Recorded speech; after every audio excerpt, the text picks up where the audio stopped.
الحمد لله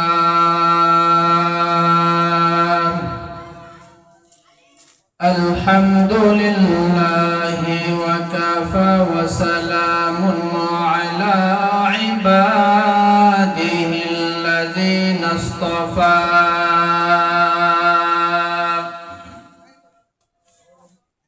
أما بعد فأعوذ بالله من الشيطان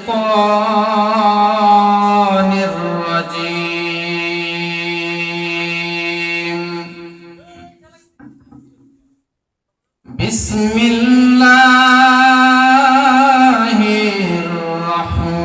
الرحمن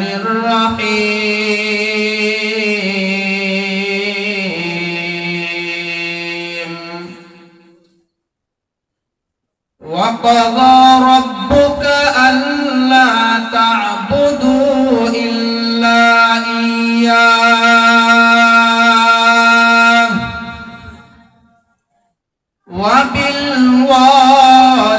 وبالوالدين إحسانا إما يبلغن عندك الكبر أحدهما أو كلاهما فلا تقل لهما أف ولا تنهرهما وقل لهما قولا كريما وقال صاحب القرآن صلى الله عليه وآله وسلم من ولد له ولد فليحسن اسمه وأدبه فإذا بلغ فليزوج فإن بلغ ولم يزوج فأصاب إثما فإنما إثمه على أبيه أو كما قال النبي عليه الصلاة والسلام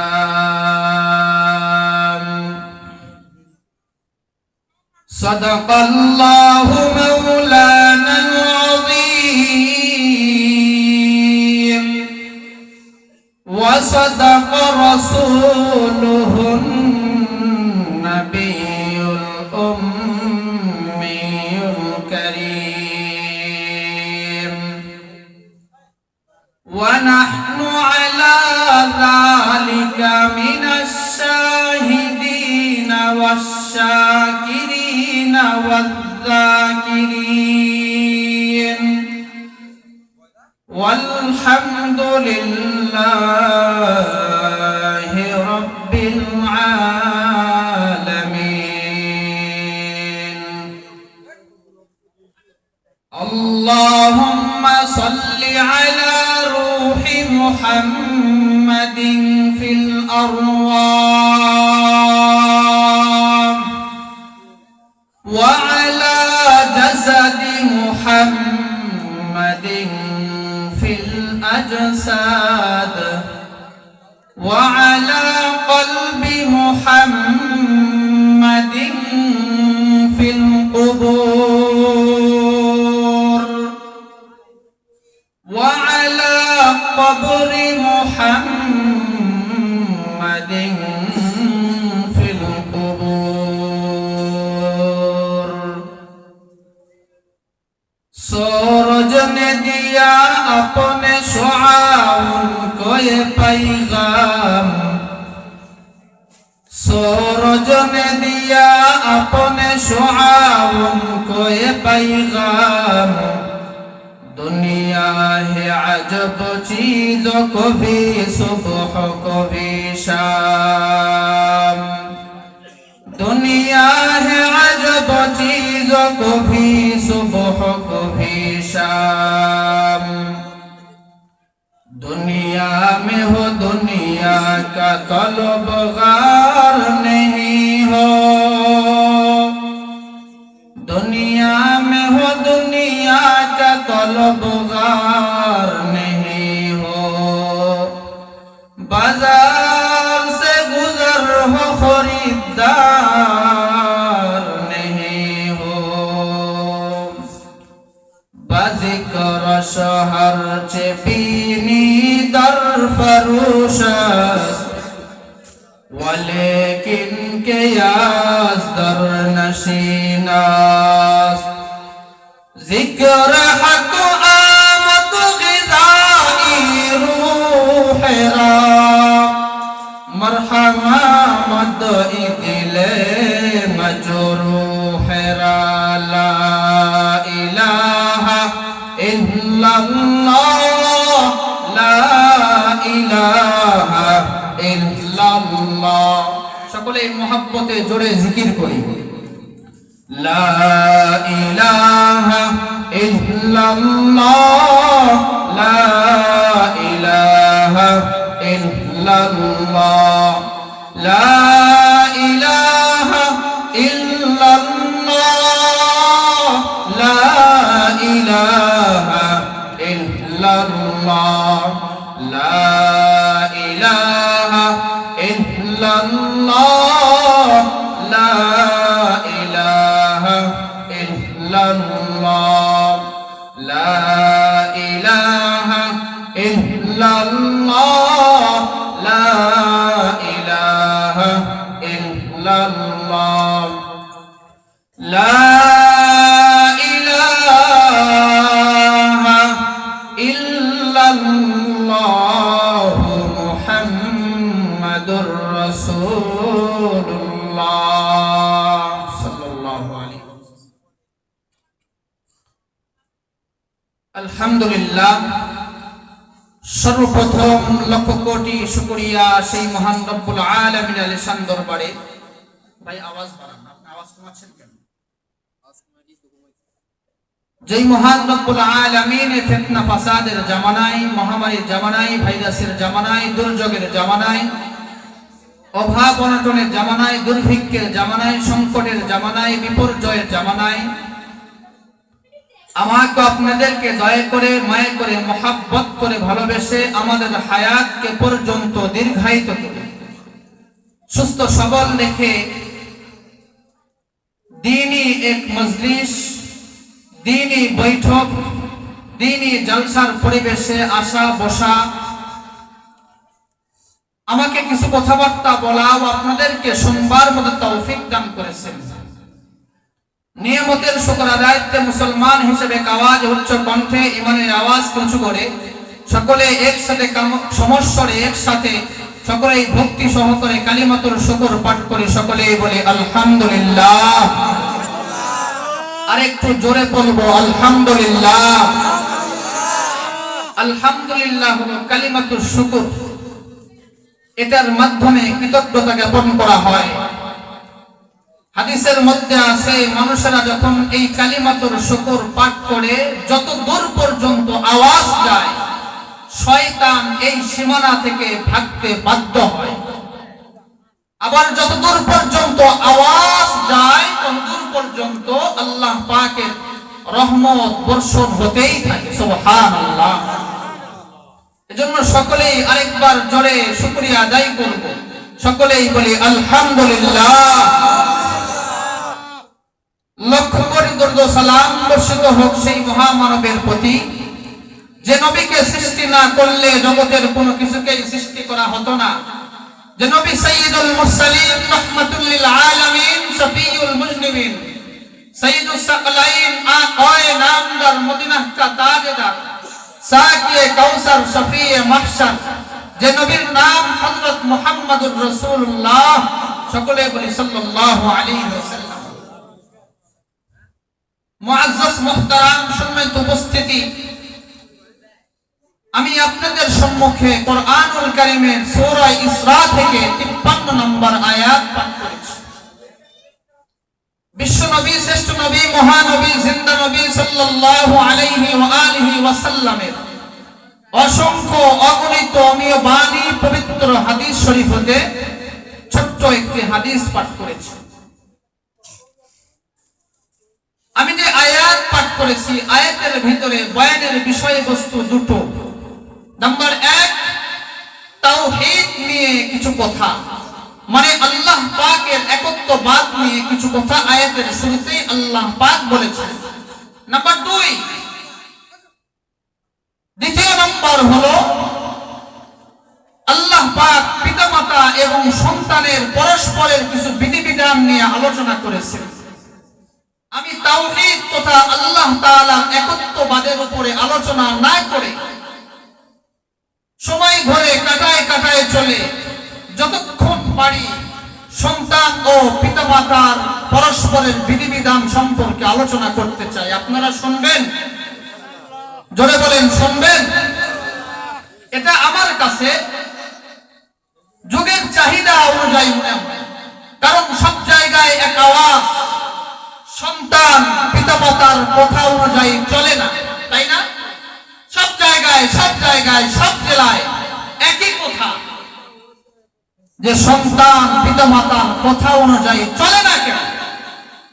এই শিকায়াত, এই অভিযোগ হাজারো পিতামাতা এই সমাজে আছে, আপনাদের এই সমাজেও আছে, এই জেলাতেও আছে, ভিন্ন জেলাতেও আছে, পুরা দেশব্যাপী এই মহামারী, সব মানুষেরা আক্রান্ত এই মহামারীতে, যে সন্তান পিতামাতার কথা মতো চলে না। আমরা মনে করি একচাটিয়া শুধু সন্তানের দোষ, পিতামাতার দোষ নাই। না, যথেষ্ট পরিমাণ পিতামাতার দুর্বলতা আছে। সংক্ষেপে একটি উদাহরণ,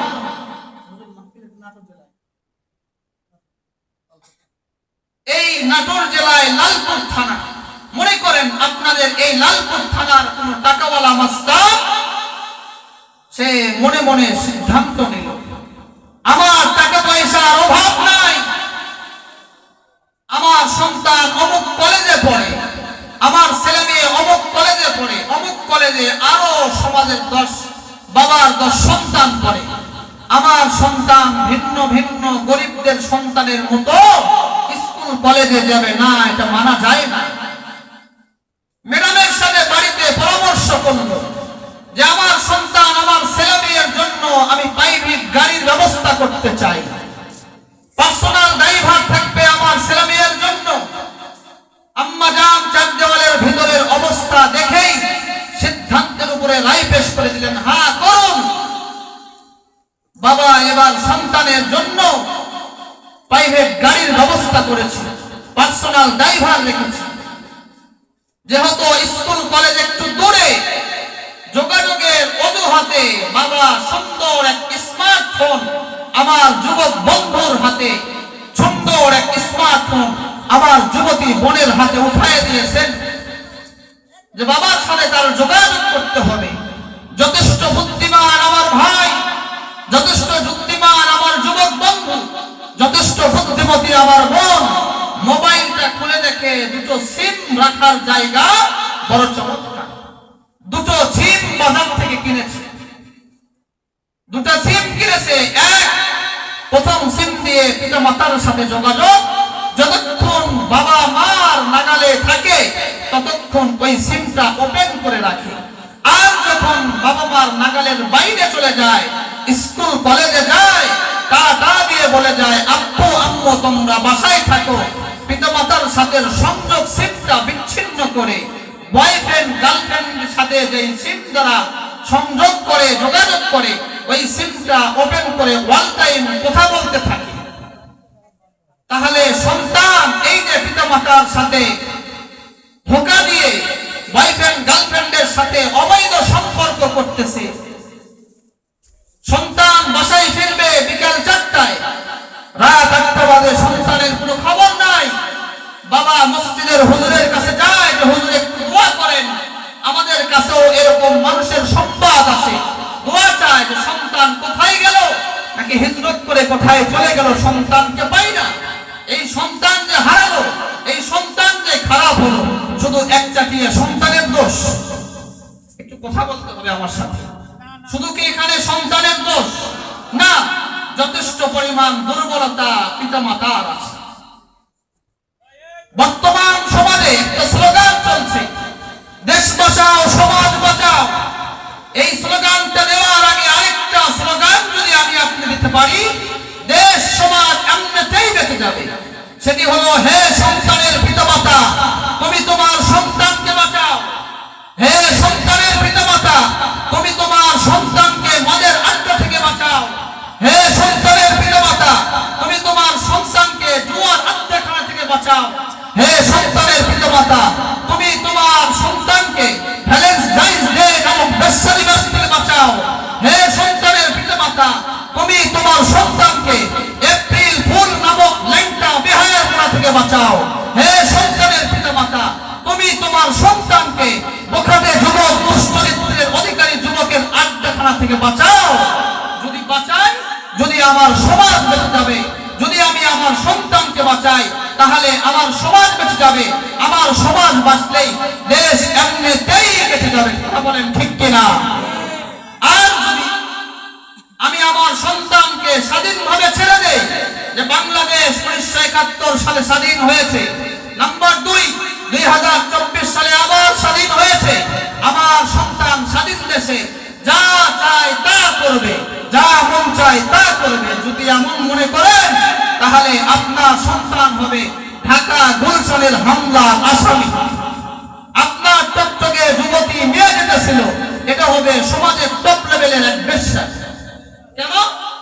পিতামাতার যথেষ্ট পরিমাণ দুর্বলতা। এজন্য আমি যে আয়াত পাঠ করেছি, এই আয়াতের ভিতরে আল্লাহ পাক সন্তানকে কিছু করার জন্য বলেছেন। আমি যে হাদিসটা পড়েছি, হাদিসের ভিতরে আল্লাহ পাক নবীর মাধ্যমে পিতার কিছু কর্তব্য দায়িত্বের কথা উম্মতের মাঝে প্রচার করেছেন। আমি বললে আপনারা শুনবেন তো ইনশাআল্লাহ? দেখা যাক যতদূর যাওয়া।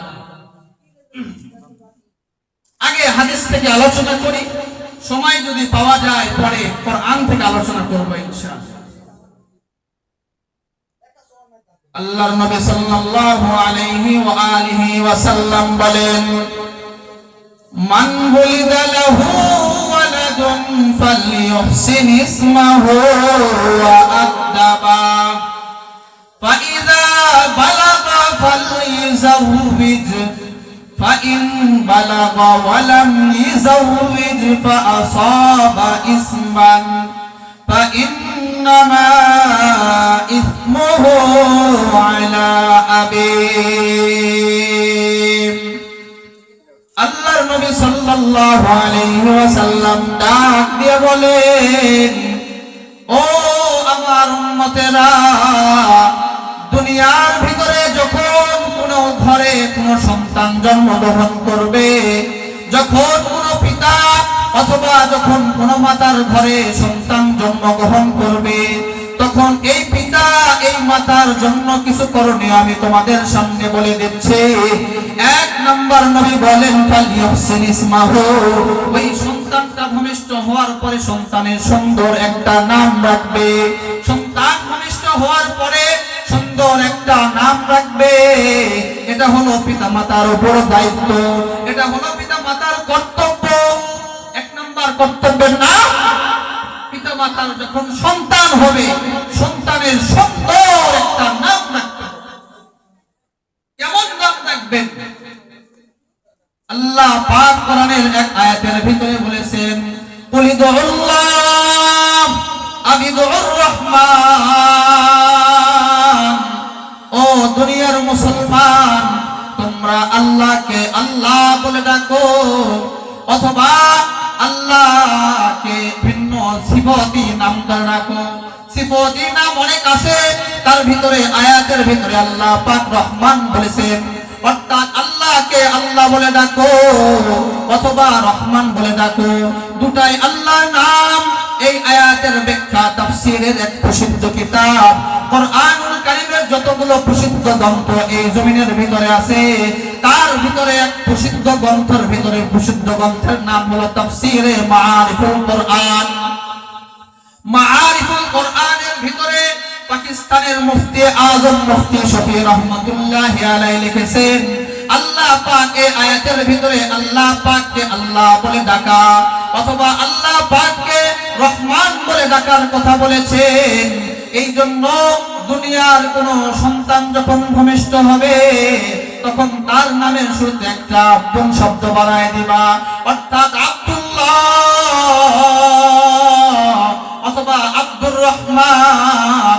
উলামায়ে কেরাম লিখেছেন দুনিয়াতে যতগুলো নাম রাখা হয় সবচেয়ে সুন্দর নাম হলো আব্দুল্লাহ, দ্বিতীয় নাম্বার সবচেয়ে সুন্দর নাম হলো আব্দুর রহমান। যদি এই দুই নাম আপনার পছন্দ না হয় তাহলে হাদিসের ভান্ডারের দিকে তাকাবেন। কিসের দিকে তাকাবেন? হাদিসের ভান্ডারের দিকে তাকাবেন। কিছু কিছু উলামায়ে কেরামগণ বলেছেন না, আগে হাদিসের ভান্ডারের দিকে নয়, আগে কোরআনুল কারীমের ভিতরে যতগুলো নবীদের নাম আসছে অথবা কোরআনুল কারীমের ভিতরে সব নবীর নাম আসে নাই, হাদিসের ভিতরে নবীদের নাম এসেছে, এই নবীদের নাম দেখার কথা উলামায়ে কেরামগণ বলেছেন দ্বিতীয় নাম্বার। তাহলে এক নাম্বার নাম হলো আল্লাহ তাআলার কোন গুণগত নাম রাখা, দ্বিতীয় নাম্বার আল্লাহ পাকের নাম যদি না রাখেন রাসূলদের নাম পছন্দ করে সেই নাম রাখা। এটাও যদি আপনার পছন্দ না হয় তাহলে তৃতীয় নাম্বার অপশন হলো কোন আল্লাহ ওয়ালা কোন খোদা ভীরু সাহাবীর নাম রাখা। যদি এটাও পছন্দ না হয় তাহলে হাক্কানি কোন আল্লাহ ওয়ালার নাম রাখা।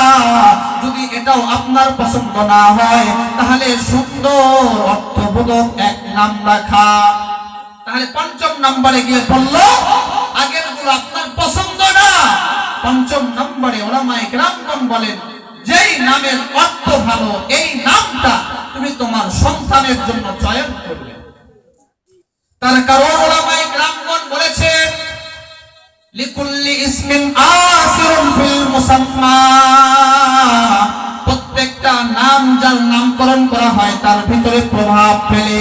এই জন্য যদি আপনার সন্তানের নাম ভালো হয়, আপনার সন্তানের নামের অর্থ যদি ভালো হয় তাহলে সন্তানের ভিতরে ভালোর প্রভাব পড়বে, সন্তান আপনার সাথে ভালো আচরণ করবে। আর যদি পক্ষান্তরে আপনার সন্তানকে এমন নাম রাখলেন যেই নামের অর্থটা খারাপ তাহলে সন্তানের ভিতরে খারাপের একটা প্রভাব পড়বে, এই সন্তান আপনার সাথে খারাপ আচরণ করবে। সকলে বলেন নাউযুবিল্লাহ, সকলে আওয়াজ দিয়ে বলেন নাউযুবিল্লাহ।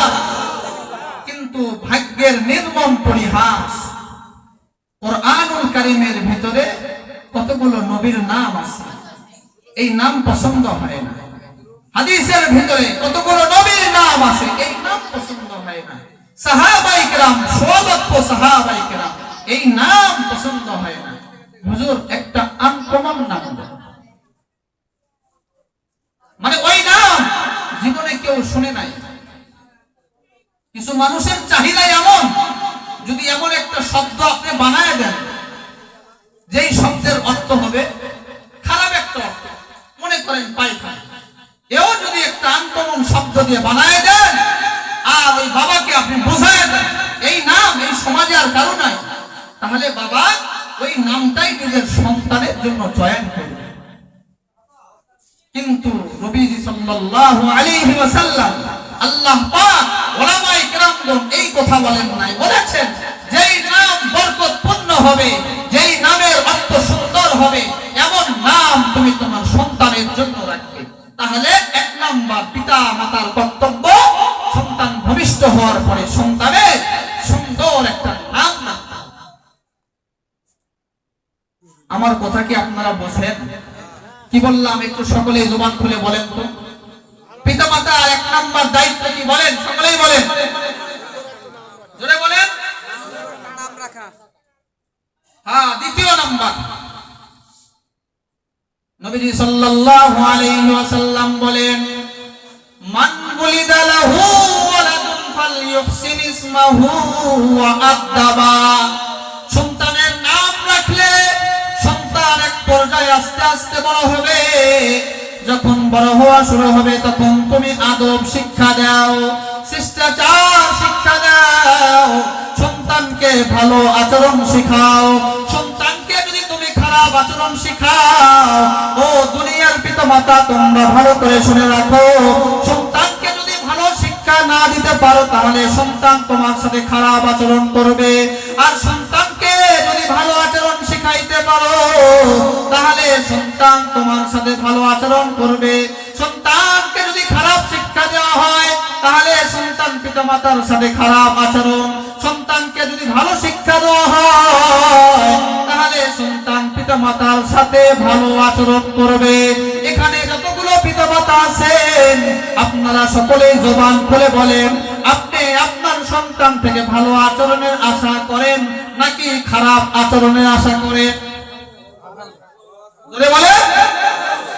তাহলে যদি ভালো আচরণের আশা করেন, নবীজি সাল্লাল্লাহু আলাইহি ওয়াসাল্লাম বললেন ভালো আদব শিক্ষা দিবে। এখন ভালো আদব কই পাওয়া যায়? এটা কি আলুর দোকানে পাওয়া যায়, নাকি মুদিখানার দোকানে পাওয়া যায়, নাকি ফার্মেসিতে পাওয়া যায়? এটা আপনার শিখতে হবে, শুনতে হবে, না হয় আপনি ভালো আদব শিক্ষা দিতে পারবেন না। এই দুনিয়াতে যত রকমের শিষ্টাচার শিক্ষা দেওয়া হয় সবগুলোকে আমি আপনি প্রাথমিকভাবে দুই ভাগে বিভক্ত করতে পারি। এক, জাগতিক বিদ্যা, যেটা KG, nursery, primary, high school, college, university, Dhaka বিশ্ববিদ্যালয়, অক্সফোর্ড বিশ্ববিদ্যালয়ে শিক্ষা দেওয়া হয়। নাম্বার দুই, কোরআনী বিদ্যা, ওহীর বিদ্যা। এই বিদ্যা ফুরকানিয়া মাদ্রাসা, সকালের বক্তব্য, কওমি মাদ্রাসা, নুরানি মাদ্রাসা, কিন্ডারগার্টেন মাদ্রাসা, একাডেমি মাদ্রাসা, আরো কওমি মাদ্রাসা, বড় বড় মাদ্রাসাতে শিক্ষা দেওয়া হয়। এটাকে বলা হয় ইলমে ওহী, আসমানি বিদ্যা। এখন এই দুই বিদ্যার ভিতরে আমি এখানে কোন বিদ্যার দালালি করার জন্য বসি নাই। বাকি আল্লাহ আপনাকে মেধা দিয়েছেন, এই মেধার সাথে যেন গাদ্দারি না হয়। ও ভাই, যখন আপনি আমি রাস্তায় চলি, অনেক সিএনজির পিছনে লেখা থাকে মানুষের বিবেক পৃথিবীর শ্রেষ্ঠ আদালত। দেখেন নাই? আপনারা কথা বলেন না কেন? আপনারা সিএনজির পিছনে লেখা দেখেন নাই যে মানুষের বিবেক পৃথিবীর শ্রেষ্ঠ আদালত? আপনি আপনার বিবেক দ্বারা ফয়সালা নেবেন, আপনি আপনার পরিবারের সাথে পরামর্শ করে ফয়সালা নেবেন কোন জায়গায় দিলে আপনার সন্তান সঠিক আদব শিক্ষা পাবে, সঠিক শিষ্টাচার শিক্ষা পাবে, ভালো করে মুআদ্দাব হবে, ভালো সন্তান হবে, সমাজের সূর্য সন্তান হবে, কোন জায়গায় দিলে হবে এটা আপনি সিদ্ধান্ত নেবেন, এটা আমি বলে দিব না। বাকি দুই শিক্ষার কথা বলছি, দুটার একটু বাস্তবতা আপনাদের সামনে তুলে ধরা দরকার। বাকি আপনার প্রেসক্রিপশন আপনি লিখবেন, আপনি ব্যবহার করবেন। ভালো হলে আপনার, খারাপ হলেও আপনার, কারণ প্রেসক্রিপশন আপনি করেছেন আর নিজে বোবা আসি, কাজটাও আপনার। এজন্য আমাকে দোষ দিতে পারবেন না, কোনো আলেমকে দোষ দিতে পারবেন। ছোট্ট একটা কথা দেখেন, সমাজের ভিতরে দুই প্রকার শিক্ষা ব্যবস্থা চালু আছে। এক শিক্ষা ব্যবস্থা, যেই শিক্ষা ব্যবস্থা স্কুল, কলেজ, ইউনিভার্সিটিতে দেওয়া হয়। দ্বিতীয় নাম্বার শিক্ষা ব্যবস্থা, যেই শিক্ষা ব্যবস্থা মাদ্রাসার বারান্দায় দেওয়া হয়। এই দুই শিক্ষা ব্যবস্থার ভিতরে আমরা একটা লেখা অনেক জায়গায় দেখি, বিশেষ করে যেখানে প্রাইমারি স্কুল আছে, দেওয়ালে লেখা দেখবেন শিক্ষার জন্য এসো, সেবার জন্য বেরিয়ে যাও। আরেক লাইন পরে যদি দেখেন ওখানে লেখা আছে শিক্ষায় জাতির মেরুদণ্ড। এমনটা লেখা থাকে। এমন কোথায় স্যার মাস্টার সন্তানকে শিখায় শিক্ষায় জাতির মেরুদণ্ড। এখন দেখেন, যেই শিক্ষা সন্তানকে সঠিক শিক্ষা দেয়, যেই সন্তান, যেই শিক্ষা সন্তানকে ভালো মানুষ বানায়, আমি আপনি সহ পুরা সমাজ, পুরা দেশবাসী, পুরা পৃথিবীবাসী ওই শিক্ষাটা আপনার আবার গ্রহণ করা দরকার। আর যেই শিক্ষা ব্যবস্থা আমার সন্তানকে অমানুষ বানায়, আমার সন্তানকে বেহায়া বানায়, আমার সন্তানকে বেদিন বানায়, আমার সন্তানকে বদ্দিন বানায়, আমার সন্তানকে ইসলামের ঐতিহ্য থেকে দূরে সরায়, ওই শিক্ষা আসল শিক্ষা হতে পারে না।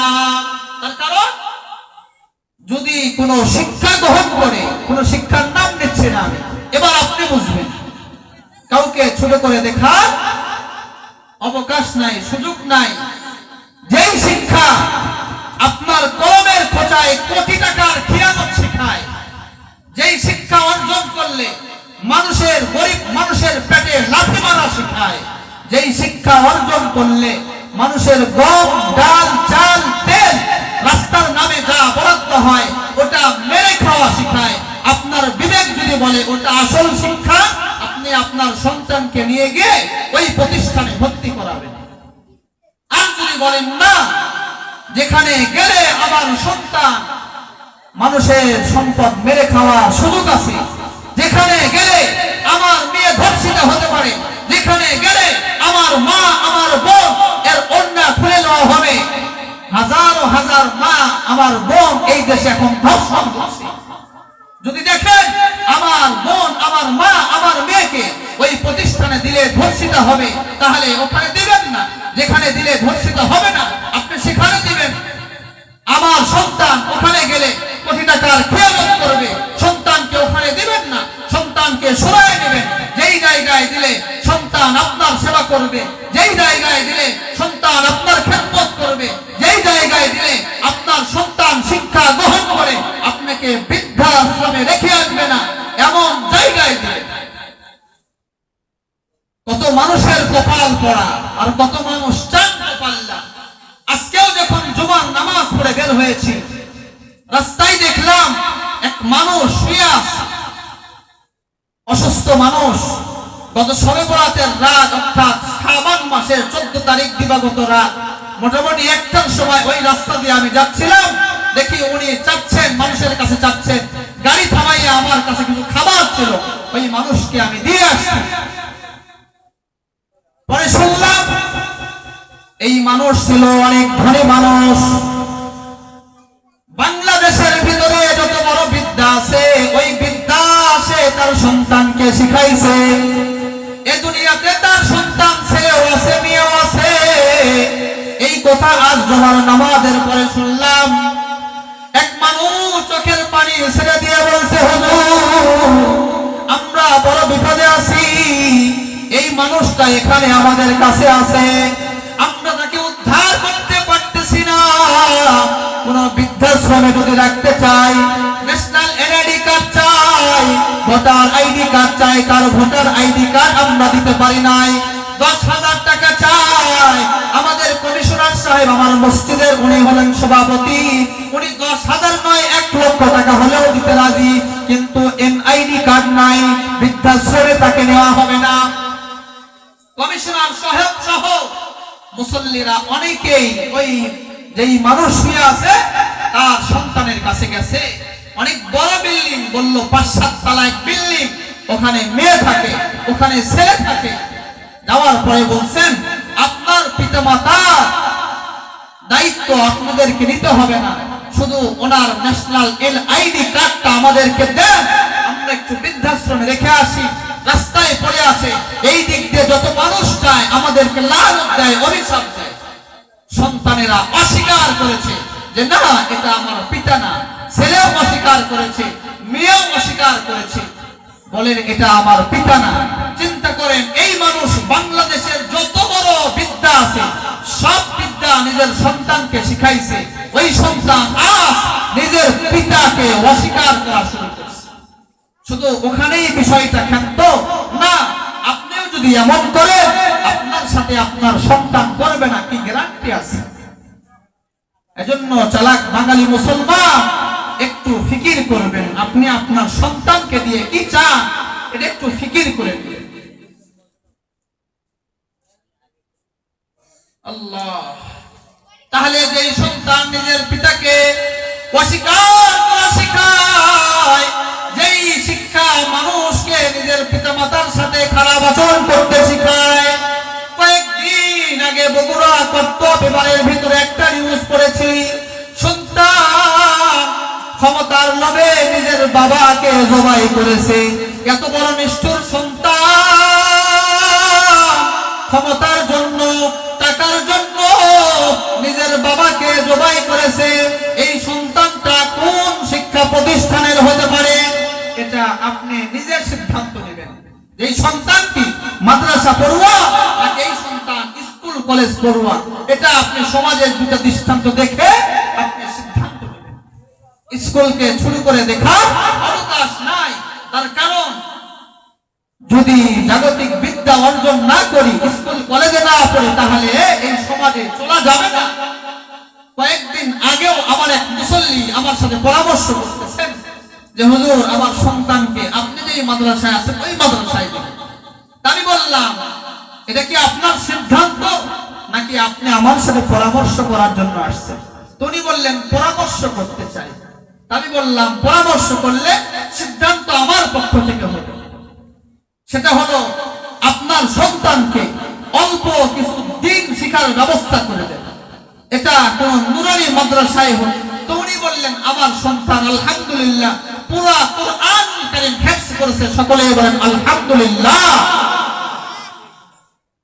আবার আমার সন্তান উর্দু ভাষায় অল্প কথা বলতে পারে, আমার সন্তান ইংরেজিতে কথা বলতে পারে, আমার সন্তান শুদ্ধ ভাষায় বাংলায় কথা বলতে পারে।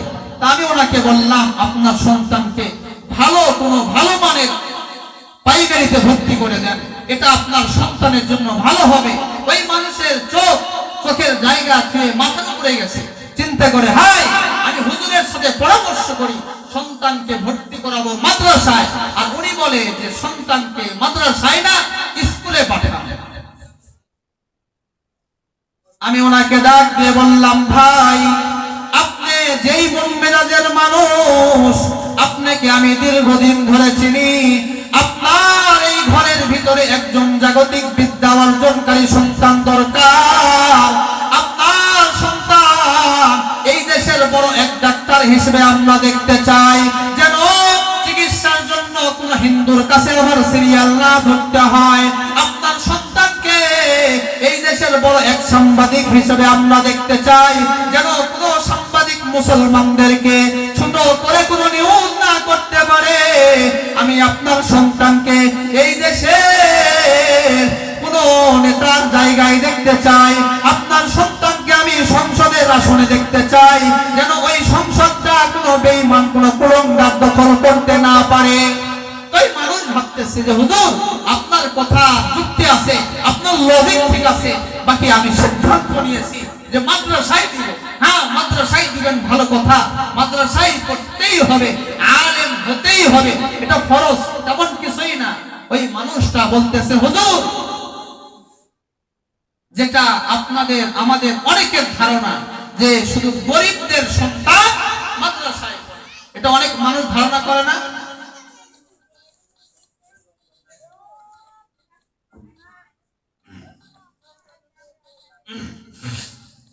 অনেক মানুষ এমন ধারণা করে যে গরিবদের সন্তান শুধু মাদ্রাসায় পড়ে। না ভাই, আল্লাহর কসম একবার, আল্লাহর কসম দুইবার, আল্লাহর কসম তিনবার, ওয়াল্লাহি বিল্লাহি তাল্লাহ, আল্লাহর কসম। ও নাটোর জেলার মুসলমান, এমন যদি ভাবেন তাহলে আপনার ভুল হবে। আপনি যান শহর পর্যায়ে কোন মাদ্রাসায় যান, নাটোরের বড় মাদ্রাসায় যান, আপনার বড় মাদ্রাসায় যান, ঢাকার বড় বড় মাদ্রাসায় যান, বগুড়ায় জামিল মাদ্রাসায় যান। ওইগুলো মাদ্রাসার ভিতরে পুলিশের ছেলে কোরআনের হাফেজ, ওসির ছেলে কোরআনের হাফেজ, ডিসির ছেলে কোরআনের হাফেজ, আর্মির ছেলে কোরআনের হাফেজ, সাংবাদিকের ছেলে কোরআনের হাফেজ। যদি তাদেরকে প্রশ্ন করা হয় আপনি আপনার সন্তানকে এই লাইনে কেন দিলেন, আপনি চাইলে আপনার সন্তানকে পুলিশ বানাইতে পারতেন, কিন্তু না, ওই লাইন ছেড়ে আপনি এই লাইনে কেন দিলেন? ওই মানুষ উত্তর দেয় হুজুর যা কামাই করেছি 2-4 পুরুষ যদি বসে থাকে খায় তাও ফুরাবে না, এখন পরকালের জন্য তো কিছু করতে পারি নাই, এই সন্তানকে মাদ্রাসায় দিয়ে দিলাম, সেজন্য আমাদের বৃদ্ধ অবস্থায় আমাদের সেবা করে, মরণের পরে যেন আমাদের জন্য দোয়া করে। এই পরকালের পুঁজি হিসাবে আমি আমার সন্তানকে মাদ্রাসায় দিছি, আমার সন্তানকে হাফেজ বানাচ্ছি। যেই বাড়ির উদ্যোগে এই মাহফিল, এই যে ছোট্ট ছেলে তামিম, ওনার বাবা উদ্যোগ নিয়ে এই মাহফিলের আয়োজন করেছে, ওনার সন্তান হাফেজে কোরআন হয়েছে। সকলেই জোরে একবার পড়েন আলহামদুলিল্লাহ। কত বড় নিয়ামত, এই এলাকার জন্য নিয়ামত, এই গ্রামের জন্য নিয়ামত, এই থানার জন্য নিয়ামত, এই জেলার জন্য নিয়ামত যে এই জেলায় একজন হাফেজে কোরআন, নতুন করে একজন হাফেজে কোরআনকে আমরা পেয়েছি। এটা অনেক বড় নিয়ামত। ওনার পিতামাতার জন্য নিয়ামত, গ্রামবাসীর জন্য নিয়ামত, এই ইউনিয়নবাসীর জন্য এটা নিয়ামত, পুরো এলাকাবাসীর জন্যই নিয়ামত।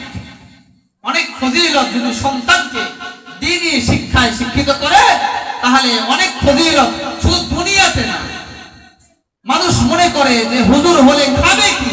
আরে ভাই, হুজুর হলে খাবে কি? আজ পর্যন্ত আপনি দিলে হাত দিয়ে বলেন কোন হুজুর না খেয়ে মরেছে?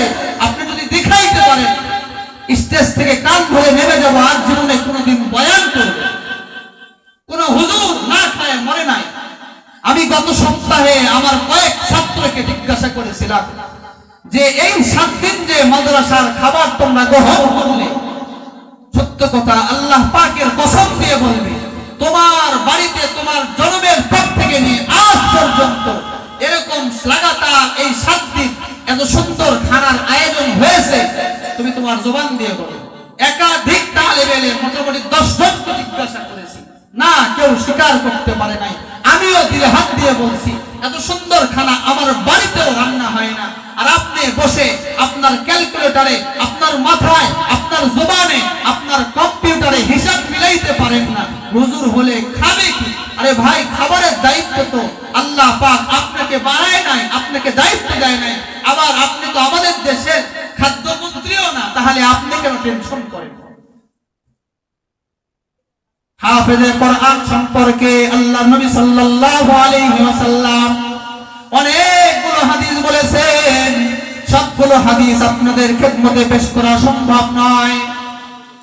মুসনাদে আহমদ ইবনে হাম্বল হাদিসের কিতাব, এই কিতাবের 13 নম্বর খণ্ডের ভিতরে হাদিসটি আছে। মুসান্নাফ ইবনে আব্দুর রাজ্জাক 4 নম্বর খণ্ডের ভিতরে হাদিসটি আছে। সুনানে দারকুতনি 7 নম্বর খণ্ডের ভিতরে হাদিসটা আছে।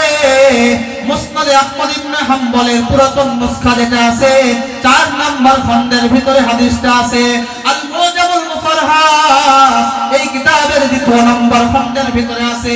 সিলসিলাতুল আহাদিস সহিহা এটা 63 নম্বর খণ্ডের ভিতরে হাদিসটা আছে।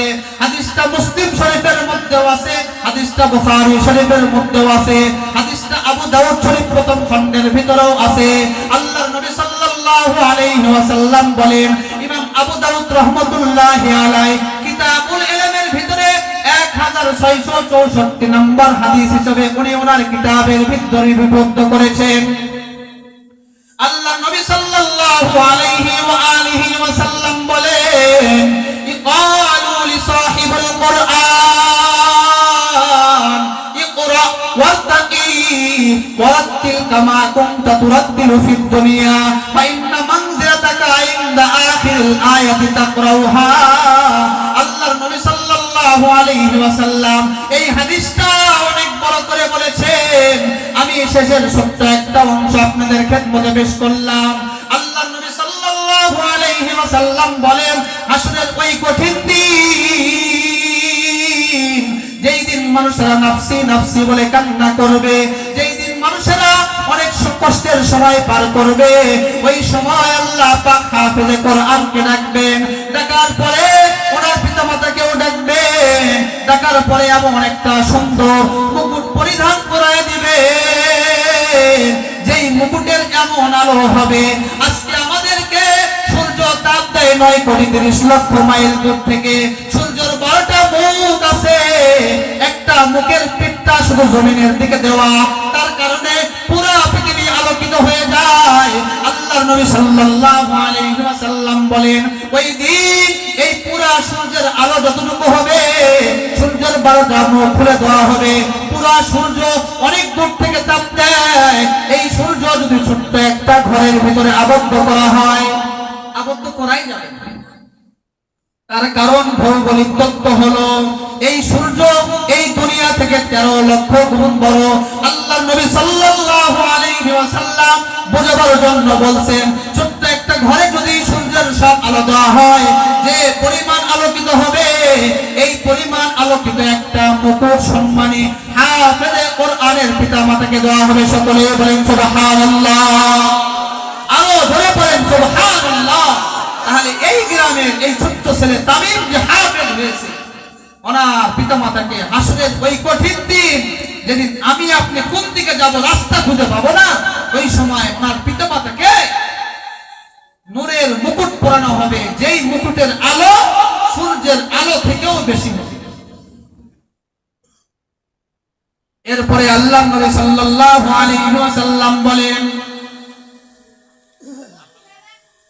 ওই সময় আল্লাহ পাক হাফেজে কোরআনকে বলবেন, ইকরা ওয়ারতাকি ওয়ারাত্তি কামা কুনতা তুরাত্তিলু ফিদ দুনিয়া। ও হাফেজে কোরআন, একটা করে আয়াত পড়বে, জান্নাতের একতলা উপরে যাবে, আবার একটা আয়াত পড়বে আরেকতলা উপরে যাবে, আবার একটা আয়াত পড়বে আরেকতলা উপরে যাবে। যতগুলো আয়াত তুমি মুখস্থ বলতে পারবে ততগুলো তাড়াতাড়ি উপরে যেতে পারবে। হযরত আম্মা জানা আয়েশা রাদিয়াল্লাহু তাআলা আনহা বলেন, কোরআনুল কারীমের ভিতরে ৬২৩২ টা আয়াত আছে। সুতরাং যদি কোনো হাফেজে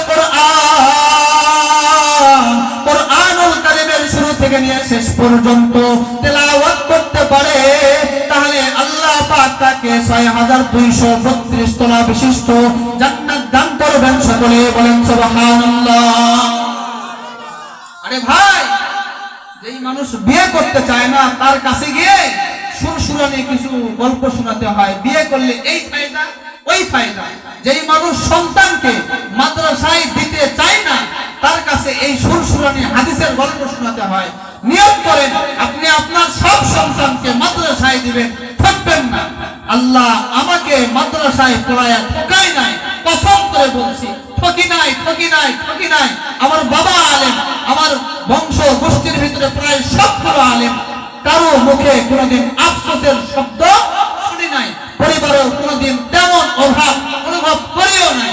আল্লাহ পাক বরকত দিয়েছেন, আপনার সন্তানকে দিয়েও এই বরকত নেওয়া সম্ভব। যদি নিতে চাও চিন্তা ফিকির ছাড়াই সন্তানকে দ্বীনি শিক্ষা প্রতিষ্ঠানে ভর্তি করায় দেন। আল্লাহ পাক সকলকে তৌফিক দান করুন। সকলেই বলেন আমিন। তাহলে বলেছিলাম আগে হাদিস নিয়ে আলোচনা, পরে আয়াত নিয়ে আলোচনা, আমার সময় শেষ। হাদিসের ভিতরে দ্বিতীয় নম্বর আদেশ আল্লাহ পাক পিতামাতাকে দিয়ে বলেন, ফাইযা বালাগা ফালিযাওবিজ। ও দুনিয়ার পিতামাতা, যখন তোমার সন্তান প্রাপ্তবয়স্ক পরিণত হবে তখন তার বিবাহের ব্যবস্থা করে দাও। ফাইন বালাগা ওয়া লাম ইয়াযাওবিজ ফাআসাবা ইসমান ফাইন্নামা ইসমুহু আলা আবি। যদি তোমার সন্তান প্রাপ্তবয়স্ক পরিণত হওয়ার পরে তুমি বিবাহের ব্যবস্থা না করো আর তোমার সন্তান ক্রমান্বয়ে আগাইতে আগাইতে আগাইতে কোনো কবিরা গুনাহ করে ফেলে, তাহলে ও পিতামাতা, তোমার সন্তানের এই গুনাহের ভাগ তোমার কবরেও চলে যাবে। সকলেই বলেন নাউযুবিল্লাহ। অনেক বড় আলোচনা এখানে শেষ করে দেব। এবার যাই আয়াতের দিকে। আয়াতের ভিতরে আল্লাহ রব্বে কারীম বলেছেন, وَقَضَى رَبُّكَ أَلَّا تَعْبُدُوا إِلَّا إِيَّاهُ وَقَضَى أَيْ أَمَرَ وَقَضَى أَيْ حَكَمَ وَقَضَى أَيْ أَلْزَمَ وَقَضَى أَيْ أَوْجَبَ। মানে আল্লাহ পাক নবীকে জানায় দিলেন, ও পয়গম্বর, আপনার রবের পক্ষ থেকে চূড়ান্ত সিদ্ধান্ত, দুনিয়ার কোন মানুষ যেন আল্লাহ ব্যতি রেখে কারো ইবাদত না করে। দুনিয়ার কোন মানুষ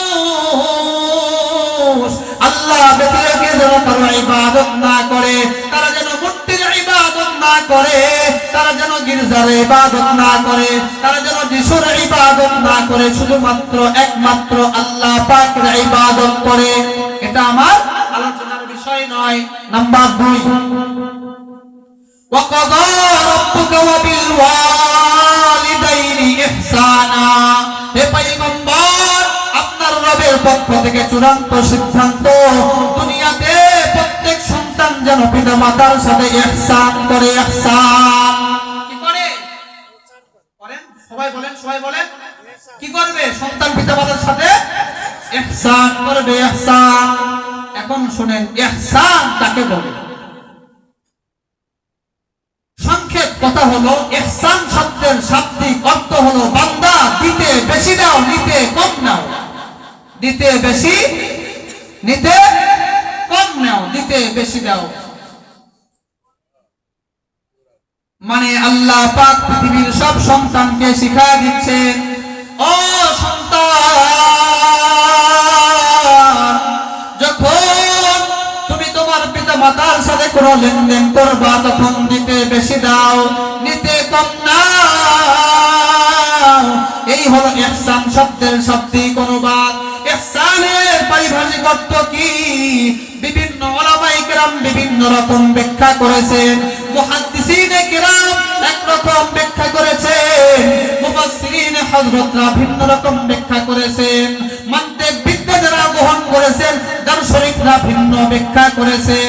উম্মুল হাদিস হাদিসে জিবরাইল, এই হাদিসটা হলো মিশকাত শরীফের প্রথম হাদিস। মিশকাত শরীফ কিতাবুল ঈমানের প্রথম হাদিস, বুখারী শরীফ কিতাবুল ইলমের প্রথম হাদিস, মুসলিম শরীফের কিতাবুল ঈমানের প্রথম হাদিস। আল্লাহ নবী সাল্লাল্লাহু আলাইহি ওয়াসাল্লামকে জিবরাইল আমিন জিজ্ঞাসা করেন, মাল ইহসানু ইয়া রাসূলুল্লাহ, ওগো আল্লাহর হাবিব, ইহসান কোন জিনিসের নাম? জিবরাইল আমিন আমাদের নবীর কাছে জানতে চাইছে, ওগো নবী, ইহসান কোন জিনিসের নাম?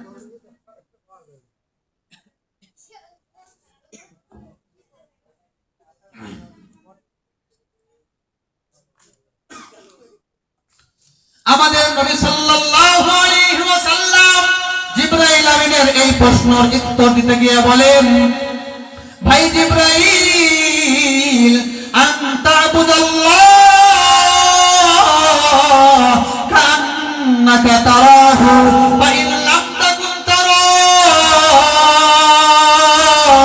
ফা ইন্নাহু ইয়ারা। ভাই জিবরাইল, তুমি যখন কোনো ইবাদত করবা তখন আল্লাহ পাকের সামনে এমন ভাবে দণ্ডায়মান হবা, মানে যখন নামাজ পড়ার জন্য যাই নামাজ দাঁড়াইবা, হজ করার জন্য যখন খানায় কাবার সামনে দণ্ডায়মান হবা, কুরবানি জন্তু জবাই করার জন্য জন্তুর সামনে যখন তুমি চাকু নিয়ে দাঁড়াইবা, তোমার অন্তরে এমন হালাত আনবা, তোমার অন্তরে এমন হালাত আনবা যে তুমি নিজের চোখে আল্লাহ পাককে দেখতে পাও। তোমার ঈমান আমল যদি দুর্বল হয়, যেমন আমরা যখন যাই নামাজে দাঁড়াই তখন চোখ বন্ধ করলে আল্লাহ পাককে দেখতে পাই না, আমরা যখন কুরবানির জন্তু জবাই করব তখন আল্লাহ পাককে দেখতে পাই না। নবী বিষয়টা সহজ করে দিয়ে বলেন, অবশ্যই অবশ্যই তোমার অন্তরে এই হালাত আনবা। যদি তুমি নিজের চোখে আল্লাহ পাককে না দেখো, আল্লাহ পাক অবশ্যই তোমাকে আমাকে দেখতেছেন। আল্লাহ পাক দেখতেছেন, এই হালাত আনার নাম হলো ইহসান। তো নবী এই ইহসানের এই ব্যাখ্যা দিয়েছেন। আল্লাহ কোরআনের ভিতরে সন্তানের জন্য ইহসানের দায়িত্ব দিয়েছেন, সন্তান তুমি তোমার পিতামাতার সাথে ইহসান করবে, অনুগ্রহ করবে, মানে দেওয়ার সময় বেশি দিবে, নেওয়ার সময় কম নেবে। অর্থাৎ তার ব্যাখ্যা হলো, ও সন্তান, ও নাটোর ও লালপুরের যুবক, তোমার পিতামাতা যদি তোমাকে অল্প কিছু দেয় তুমি তাদেরকে বেশি দিবা। তোমার পিতামাতা যদি তোমাকে মাটিতে ঘুম পাড়ায় তুমি তোমার পিতামাতাকে উন্নত মানের খাটের ভিতরে ঘুম পাড়াবা। তোমার পিতামাতা যদি তোমাকে 2 বেলা খানা দেয় তুমি তোমার পিতামাতার জন্য 3 বেলা খানার ব্যবস্থা করবা, মাঝে মধ্যে ফলমূল কিনে দিবা। তোমার শীতকালে তোমার পিতামাতা তোমাকে 2 জোড়া পোশাক নিয়ে দিত, তোমার পিতামাতাকে শীতকালে তুমি 5 জোড়া পোশাক নিয়ে দিবা। এটা হলো ব্যাখ্যা। ইহসানের ব্যাখ্যা হলো, সন্তান দেওয়ার সময় বেশি দাও, নেওয়ার সময় কম দাও। পিতামাতাকে বেশি দিতে হবে। এই বেশি যদি আমি আপনার সন্তানকে সুশিক্ষায় শিক্ষিত করতে পারি তাহলে আশা করবেন। আর যদি বলেন না আমি আমার সন্তানকে ও ভিন্ন পন্থা শিক্ষা দিব, তাহলে কপালে আপনার কপালে মনে করেন ওই শেষ বয়সে বৃদ্ধাশ্রমের ভাব, অথবা বাড়িতে এক সঙ্গে খাওয়া আরেক সঙ্গে বন্ধ, এক সঙ্গে খাওয়া আরেক সঙ্গে বন্ধ, এভাবেই আপনার জীবনের শেষ অংশ ব্যয় করে।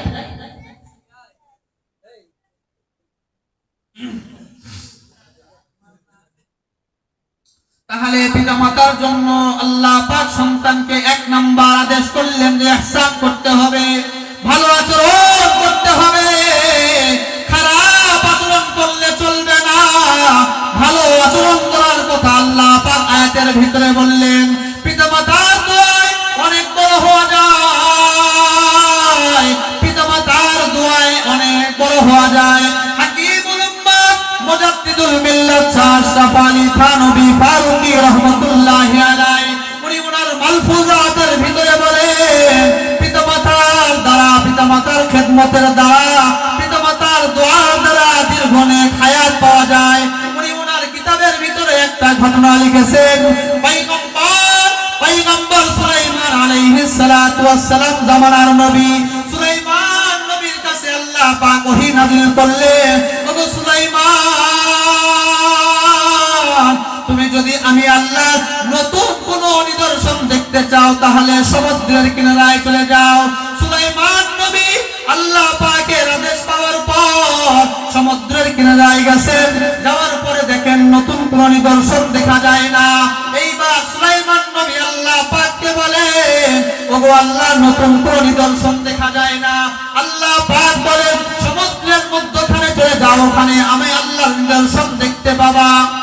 সুলাইমান নবী সমুদ্রের মধ্যে গেছেন, যাওয়ার পরে দেখেন একটা ঘর, ঘরে 4টা দেওয়াল আছে, 4 দেওয়ালে 4টা দরওয়াজা আছে, 4 দরওয়াজা খোলা, কিন্তু কোন দরওয়াজা দিয়ে এক ফোঁটা পানিও ঘরের ভিতরে ঢুকে না। সুলাইমান নবী দেখে আশ্চর্য হয়ে গেছেন, যুবককে জিজ্ঞাসা করে, ওকে যুবক তুমি এখানে কি করো? যুবক বলে 2000 বছরের বেশি হয়ে গেছে যে আমি এখানে বসে আল্লাহ পাকের নামে তাসবিহ জপি। সুলাইমান নবী বলেন তুমি এখানে এমনি আসছো নাকি আর পিছনে কোনো রহস্য আছে? যুবক ডাক দিয়ে বলেন, ওগো পয়গম্বর আমার জীবনে এক সময় আমার বাবা বিছানায় পড়ে গেলেন। আমার বাবা যখন বিছানায় পড়ে গেছেন তখন বাবা বিছানায় পেশাব পায়খানা করেন। আমি সন্তান হওয়ার পরে আমি আমার পিতামাতার পায়খানাগুলোকে সাফ করেছি। মরণের আগে আমার বাবা আমার হাতটা ধরে আল্লাহ পাকের কাছে দোয়া করলেন, ওগো আসমানের মালিক আল্লাহ আমার সন্তান আমার সেবা করেছে, এর বিনিময়ে আমি চাই আমার সন্তানকে দীর্ঘ নেক হায়াত দিবা। দীর্ঘ নেক হায়াতের দোয়ায় 2000 বছর আমি এখানে জীবিত। এক পর্যায়ে আমার মাও বিছানায় পড়ে গেলেন, আমি আমার মায়ের সেবা করেছি, আমার মায়ের পেশাব পায়খানা আমি সাফ করেছি। বিদায়কালে মা দোয়া দিয়ে দিলেন, আল্লাহ আমার এই সন্তান আমার খেদমত করেছে, বিনিময় হিসেবে তার বাবা দোয়া করেছিল দীর্ঘ নেক হায়াত। আমি দোয়া করলাম এমন একটা জায়গা তাকে দিবেন, নির্জন বসে আপনার ইবাদত করবে, আপনি কুদরতি ভাবে তার খানার ইন্তজাম করবেন। সুলাইমান নবী ওই যুবককে জিজ্ঞাসা করেছেন, ওগো ভাই তুমি ক্ষুধার খানা কেমনে মিটাও? ওই যুবক উত্তর দেন, আমার যখন ক্ষুধা লাগে 7 দিন পরে মাছের মাথার মতো একটা জিনিস আমার সামনে আসে, ওখানে একটা সবুজ পাতা পাই, এই পাতা জিহ্বায় লাগানো মাত্র আমার ক্ষুধা নিবারণ হয়ে যায়। সকলেই বলেন সুবহানাল্লাহ। তাহলে পিতামাতার খেদমত করলে দীর্ঘ নেক হায়াত পাওয়া যায়, পিতামাতার খেদমত করলে বেশি বেশি ইবাদতের সুযোগ মিলে। নাম্বার 2, পিতামাতার খেদমত করলে কি ফায়দা? আরেকটা দৃষ্টান্ত, বর্তমান খানায় কাবা যতগুলো ইমাম আছেন সবগুলোই হলো আরব আমিরাতের, অর্থাৎ আরব এলাকা যেটা আছে দুবাই হলো আরব এলাকার ভিতরে, কাতার হলো আরব এলাকার ভিতরে, আরব আমিরাত আরবের ভিতরে, সৌদি আরব সহ আরবের ভিতরে এই খানায় কাবার যতগুলো ইমাম আছে সবগুলো ইমামটা হলো আরব দেশের ভিতরে, আরব পাচ্ছেন। কিন্তু একটা ইমাম ওই যে ওয়েস্ট ইন্ডিজ নামে একটা দেশ আছে, ওই দেশের মানুষ ওদেরকে বলা হয় হাবশি, খুবই কালো, খুবই কুৎসিত। খানায় কাবার একজন ইমাম আছেন খুবই কুৎসিত। সকল ইমাম মিলে একটা কনফারেন্স হয়, ওই কনফারেন্সের ভিতরে সকলকে প্রশ্ন করা হয় যে আপনি খানায় কাবার ইমাম কেমনে হলেন, খানায় কাবার ইমাম কেমনে হলেন? ওই মানুষটা উত্তর দেয়, আমি বাড়ির ভিতরে একদিন দুষ্টমি করে কোরআন তেলাওয়াত করতেছিলাম, আমার মা ঘুমায় আর আমি তেলাওয়াত করি, মায়ের ডিস্টার্ব হয়। ওই সময় মা আমাকে বদদুয়া হিসেবে বলে দিলেন, আল্লাহ পাক যেন তোকে খানায় কাবার ইমাম বানায়। মায়ের বদদুয়া আল্লাহ কবুল করেছে, এর বিনিময়ে আল্লাহ পাক আমাকে খানায় কাবার ইমাম বানায় দিয়েছেন। সকলে বলেন আল্লাহু আকবার। এখন একটা কথা শুনেন, পিতামাতার যদি সেবা না করি তাহলে কি হবে এটা জানতে হবে না? পিতামাতার সেবা করতে হবে। এই সেবা যদি আমি আপনার সন্তানকে, আমি আমার সন্তানকে, আমার ছেলেকে, আমার ভাইকে, আমার অধীনস্থ যারা আছে তাদেরকে স্কুল কলেজে ভর্তি করাই, তাহলে সেবার আশা করা বোকামি হবে। আম গাছে কাঁঠাল ধরে না, ওই প্রতিষ্ঠানে পরে কোন সন্তান পিতামাতার সেবা করে না। যদি সেবা চাই তাহলে আপনার সন্তান, আমার সন্তানকে মাদ্রাসার ভেতরে ভর্তি করাতে হবে। সেবা সন্তান অবশ্যই করবে, আর সেবা করলে সন্তান দুনিয়াতেও শান্তি পাবে, পরকালেও জান্নাতের মালিক হবে। সকলে বলেন সুবহানাল্লাহ। আর যদি সেবা না করে তাহলে জাহান্নামের মালিক হবে। আমাদের নবী মুহাম্মদুর রাসূলুল্লাহ সাল্লাল্লাহু আলাইহি ওয়াসাল্লাম একদিন জান্নাতুল বাকির ভিতরে হাঁটতেছেন।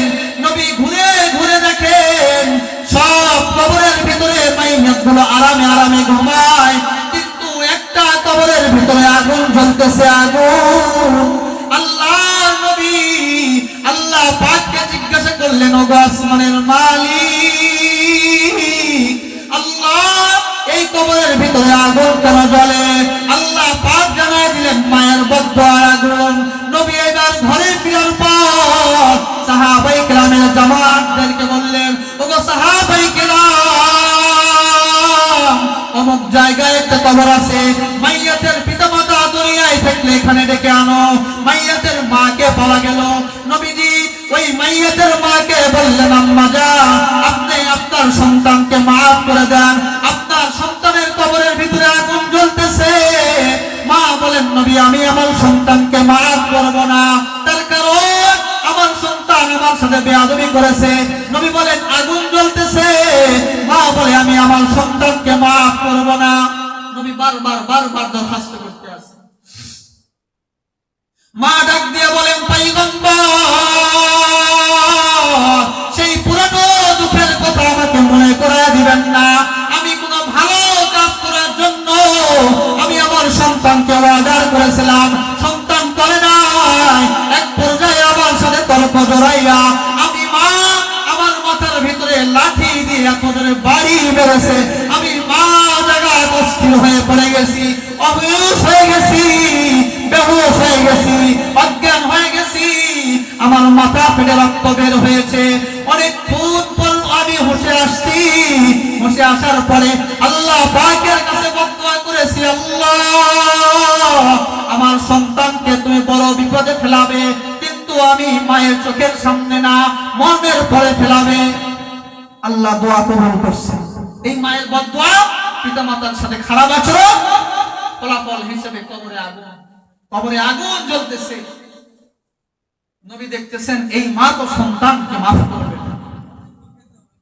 এইবার আমাদের নবী দুহাত তুলে আল্লাহ পাকের কাছে কাকুতি মিনতি করে বলেন, আল্লাহ আপনি মায়ের সামনে কবরের হালাত ওপেন করে দেন। মা যদি দেখে তার সামনে তার আগুনটা আগুনে পোড়াচ্ছে, তাহলে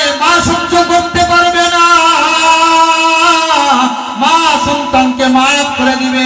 আল্লাহ পাকের কাছে নবী দরখাস্ত করার পরে নবী দোয়া কবুল হয়েছে। মা যখন থেকে কবরের ভিতরে আগুন জ্বলতেছে, মা চোখের পানি ছেড়ে দিয়ে বলে, ওগো পয়গম্বর, আমার সন্তানের জন্য আমিও দোয়া করব, আপনিও দোয়া করেন যেন আমার সন্তানের কবরের আগুনটা নিভে যায়। সকলেই বলেন আল্লাহু আকবার। এরপরে নবী এবং তার মা দুজনে মিলে আল্লাহ পাকের কাছে দোয়া করেছেন, মা মাফ করে দিয়েছেন, সন্তানের কবরটা জান্নাতের বাগিচা হয়ে গেছে। সকলেই বলেন সুবহানাল্লাহ। আলোচনা শেষ, আলোচনা শেষ। যা বুঝলাম, পিতামাতার সেবা করতে হবে, সন্তান পিতামাতার সাথে ভালো আচরণ করতে হবে। যদি না করি তাহলে ভবিষ্যৎ পরিণাম দুনিয়াতেও খারাপ, পরকালেও খারাপ হবে। আল্লাহ পাক আমি সহ আপনাদের সকলকে এই কথাগুলোর উপরে আমল করার তৌফিক দান করুক। সকলেই বলেন আমিন। ওয়া আখিরু দাওয়ানা আলহামদুলিল্লাহি রাব্বিল আলামিন। আসসালামু আলাইকুম ওয়া রাহমাতুল্লাহি ওয়া বারাকাতুহু।